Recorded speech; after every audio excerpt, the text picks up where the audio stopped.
It was winter on the island of Sodor. The snow covered fields and railway lines. All the engines were hard at work except Percy. "Come on, Percy, this isn't time to have a rest." "I'm stuck," moaned Percy, "and my funnel's freezing up. Driver's sent for help." "Pah," huffed Thomas, and went on his way.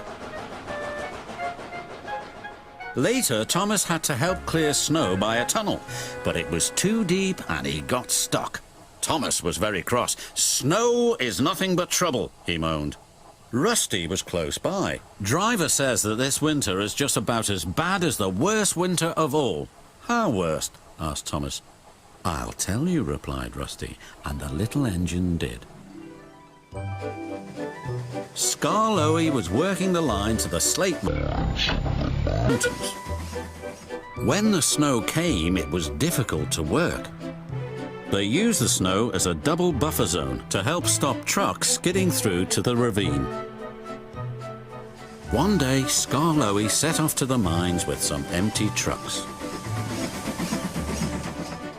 Meanwhile, there was trouble at the mine. The winch that hauls the trucks up and down wasn't working properly. Skarloey had reached the ravine.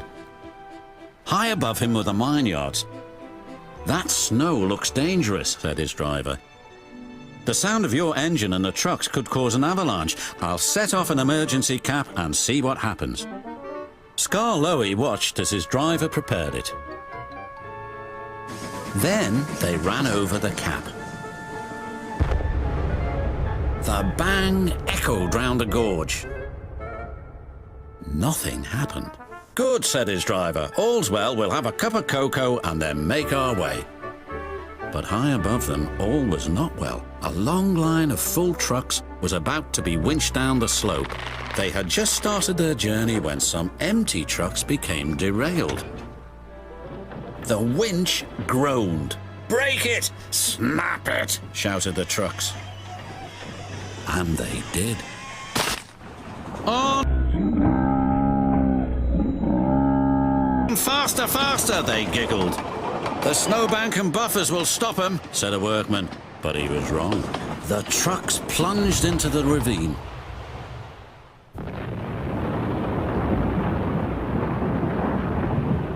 Skarloey and his driver heard the noise and looked up. "Avalanche!" they cried.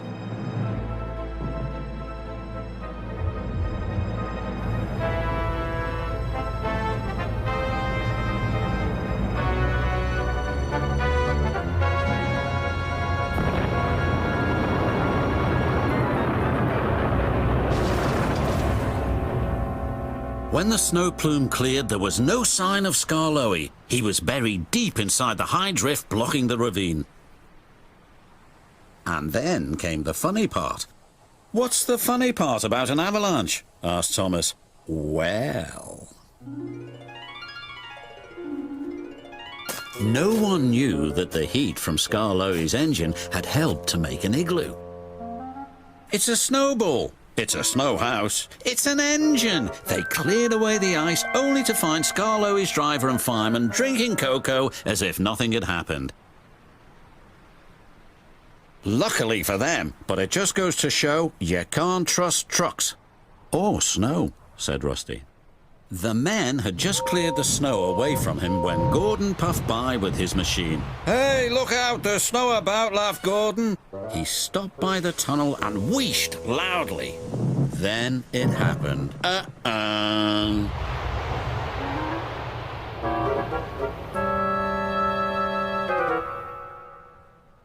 "Help!" cried Gordon. "If Skarloey survived a snowfall and laughed, surely a big proud engine like you can do the same," chuckled Thomas. Moaned Gordon, and then fell as silent as the snow.